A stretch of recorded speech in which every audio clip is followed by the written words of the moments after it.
देवळात गेलो होतो मध्ये. तिथे विठ्ठल काही दिसेना. रखुमाई शेजारी नुसतीच वीट. मी म्हटलं राहिलं. रखुमाई तर रखुमाई. कुणाच्या तरी पायावर डोकं ठेवायचं. पायावर ठेवलेलं डोकं काढून घेतलं. पुढं मागं आपल्यालाच लागेल म्हणून. जाता जाता सहज रखुमाईला म्हणालो, विठू कुठे गेला? दिसत नाही. रखुमाई म्हणाली, कुठं गेला म्हणजे? उभा नाही का माझ्या उजव्या अंगाला? मी पुन्हा एकदा पाहिलं खात्री करून घ्यायला आणि म्हणालो, तिथं तर कोणीच नाही. म्हणते, नाकासमोर बघण्यात जन्म माझा गेला.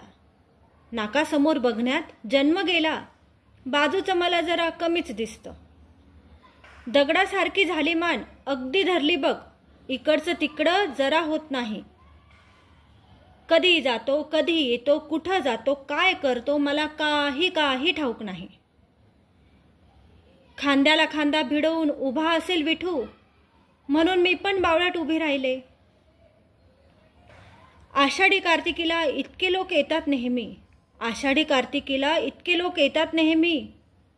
मला कसं कुणी कधी सांगितलं नाही. आज अचानक मला भेटायला आलं. 28 युगांचं एकटेपण. 28 युगांचं एकटेपण.